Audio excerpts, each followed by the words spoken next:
There's something about INFJs that narcissists just can't control, and it drives them crazy. At first, narcissists might think the INFJ is an easy target. INFJs are kind, empathetic, and often quiet. They listen deeply, understand emotions, and try to see the best in people. To a narcissist, that seems like the perfect setup. Someone they can use. Someone they can twist. Someone who won't fight back. But they're wrong.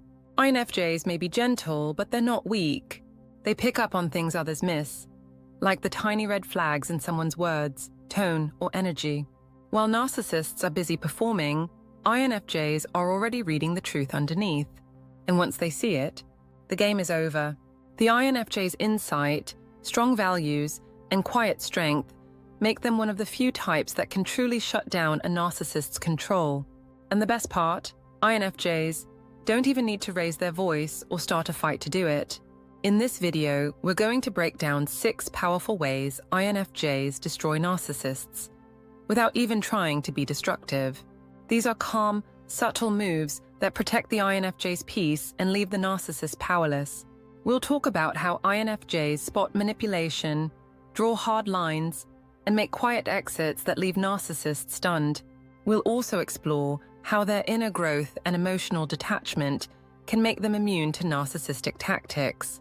So if you're an INFJ who's ever felt like someone tried to play mind games with you, or if you just want to understand how this unique personality stands up to toxic people, stick around, because once an INFJ sees through the mask, there's no going back. Way 1. Recognizing manipulative behaviors. Narcissists rely on people not noticing what they're doing. That's how they stay in control, through lies, confusion, and emotional tricks. They charm, twist guilt, and gaslight. They expect others to fall for it. But INFJs, they see it coming. One of the most powerful tools INFJs have is their intuition.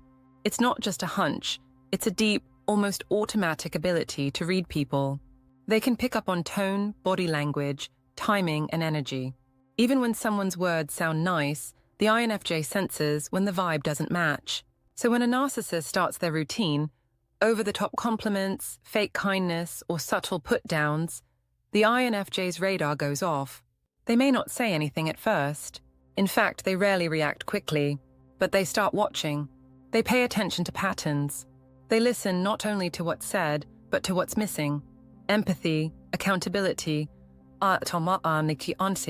this ability to recognize manipulation without being loud about it is powerful. Narcissists depend on people staying confused, but INFJs are rarely confused for long. Let's say a narcissist tries to love bomb the INFJ.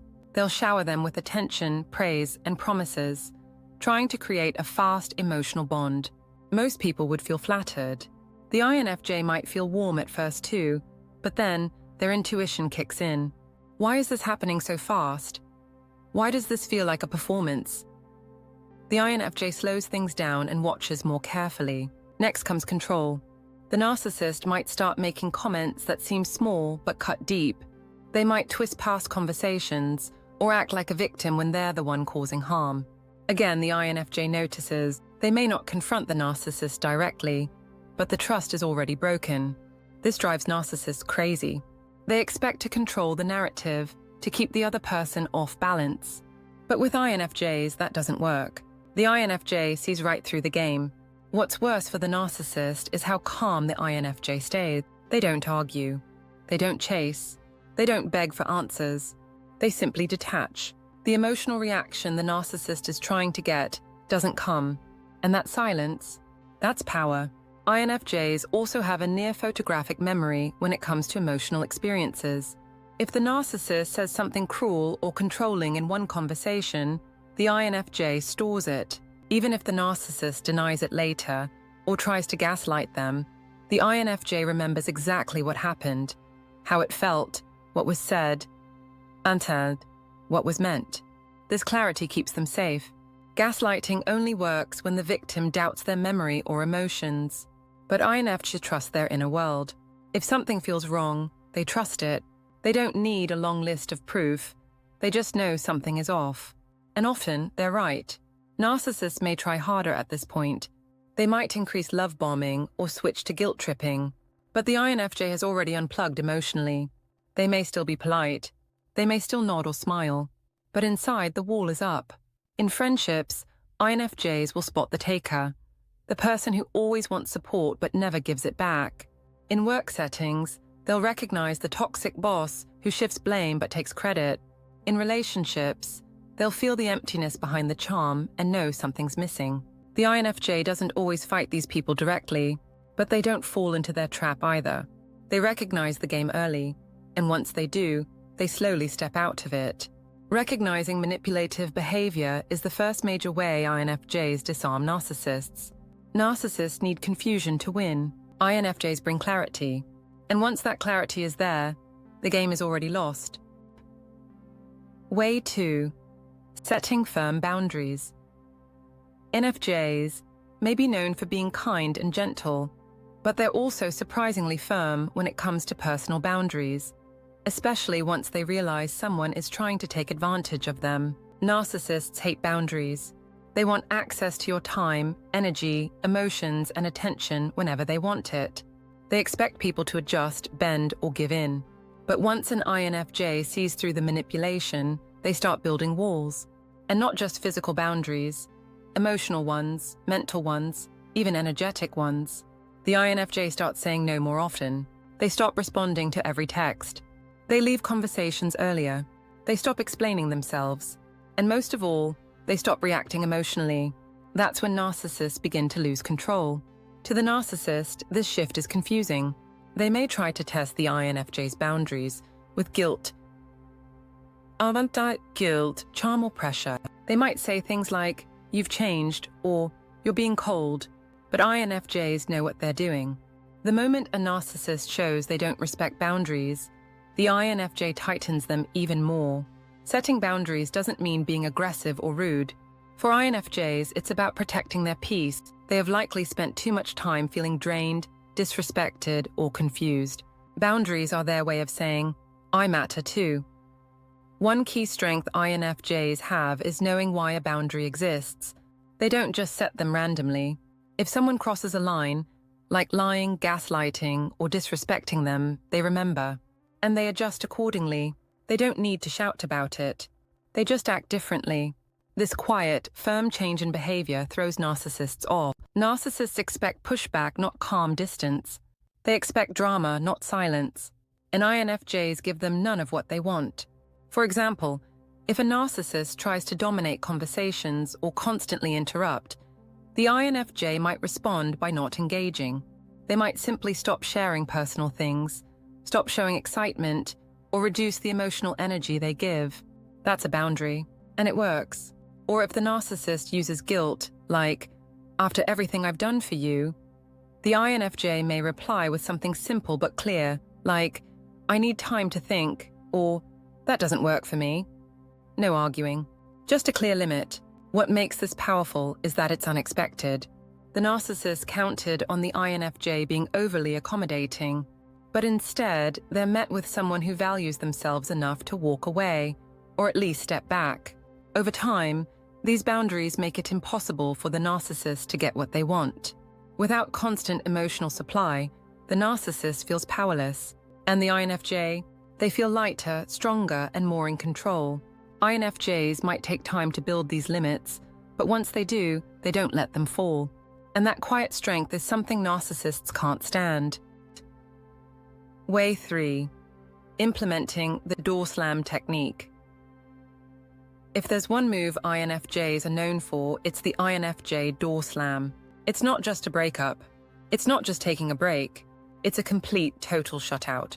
When an INFJ uses the door slam, it means the relationship is over. Done. No explanations. No second chances. To a narcissist, this is devastating. Narcissists think they're always in control. They believe they can charm their way back into any situation. They count on people wanting closure or staying open to one last talk. But the INFJ door slam is different. It's clean, it's final, and it doesn't come with a warning. What makes this move so powerful is that INFJs don't use it often. It's a last resort. Before reaching this point, they've probably forgiven, tried to understand, given space, and hoped things would change. But once they realize the narcissist won't stop hurting them, they cut the cord for good. Here's how it looks in real life.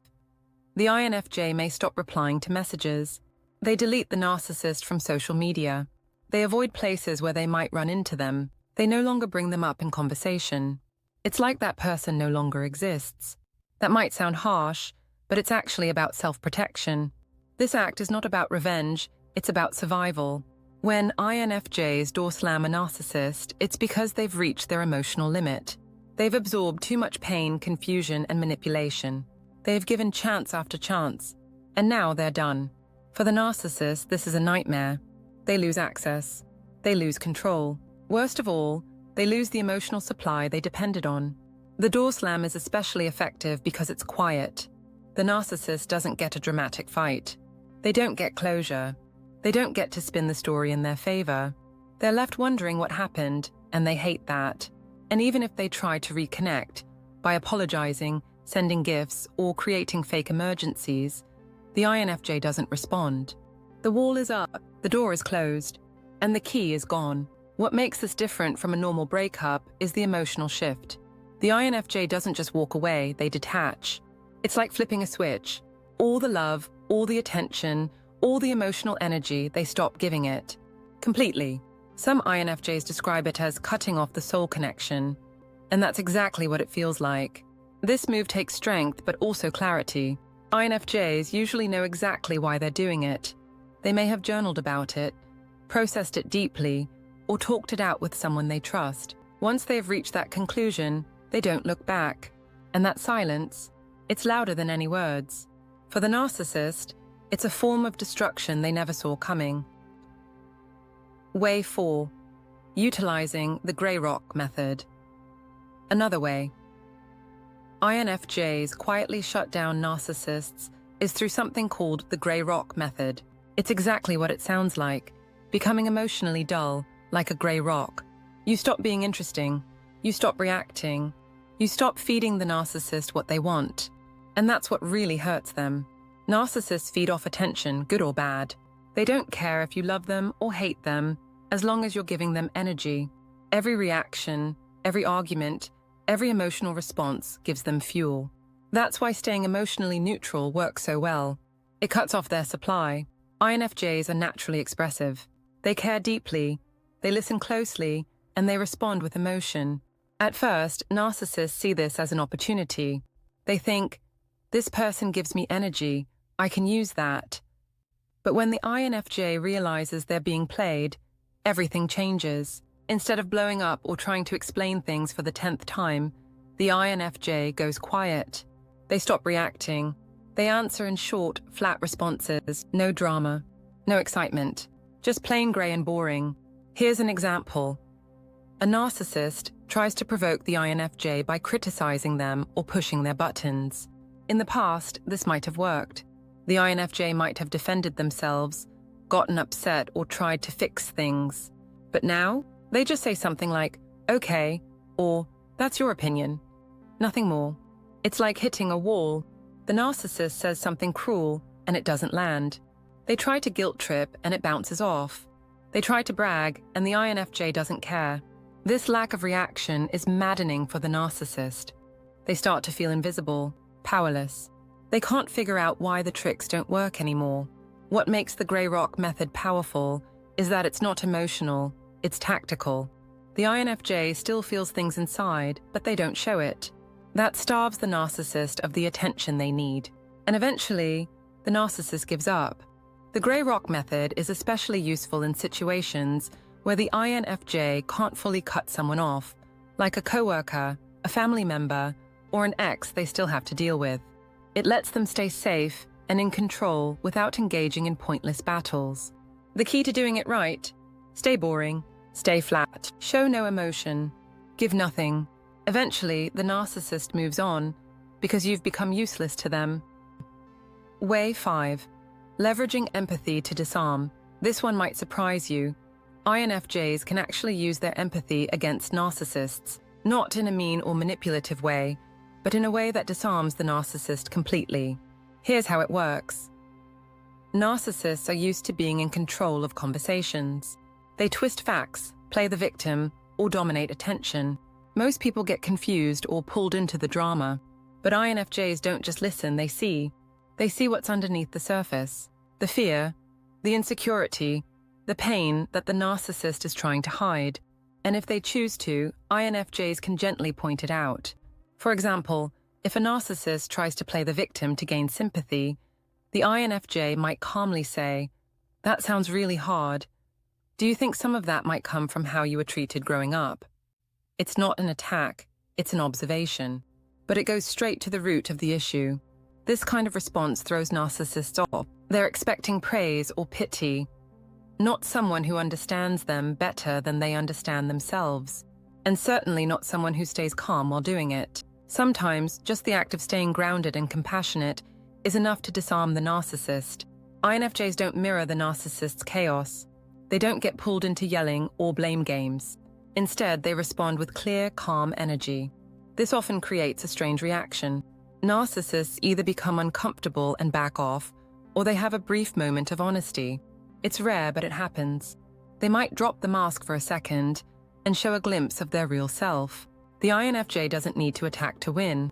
Just by staying present, emotionally steady and real, they make it hard for the narcissist to keep performing. They pull the curtain back, not by force, but with insight. Now, this doesn't mean the INFJ should try to heal or fix the narcissist. That's not their job, and trying to do so can become dangerous or draining. But by using empathy with strong boundaries, INFJs can end the power game before it starts. It's like showing the narcissist a mirror and letting them deal with what they see. Way 6. Focusing on personal growth.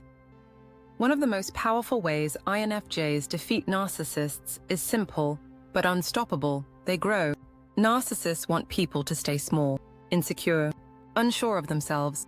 They feed off self-doubt, guilt, and emotional confusion. That's what keeps them in control. But INFJs don't stay stuck for long. Once they realize they're dealing with a toxic person, they start focusing on themselves. They begin asking questions like, "Why did I let that happen?" Or, "How can I protect myself better next time?" That inner reflection becomes the fuel for real change. They read, journal, set goals, and slowly rebuild their sense of worth. They learn how to say no without guilt. They recognize their emotional triggers and learn to manage them. They replace shame with confidence. They stop trying to fix others and start showing up for themselves. This growth process frustrates narcissists more than anything, because no matter what they say or do, they can't stop it. The INFJ becomes stronger, wiser, and more self-aware. The emotional hooks that once worked don't anymore.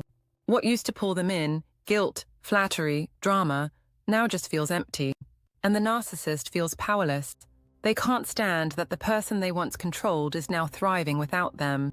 Personal growth is silent, but it's loud in impact. It doesn't argue. It doesn't prove anything. It just shows in how the INFJ walks, speaks, and protects their peace. In the end, that's what truly destroys the narcissist's grip. INFJs may seem quiet, but their power runs deep. They destroy narcissists not with anger, but with insight, peace, and unshakable self-awareness. They see through lies, draw clear lines, and walk away with dignity. And once they grow, they never go back. If you're an INFJ who's ever felt used or manipulated, remember this: you're not weak. You're just deep in a world that often stays shallow. And your depth is your strength. Because when an INFJ chooses themselves, fully, calmly, and completely, no narcissist stands a chance.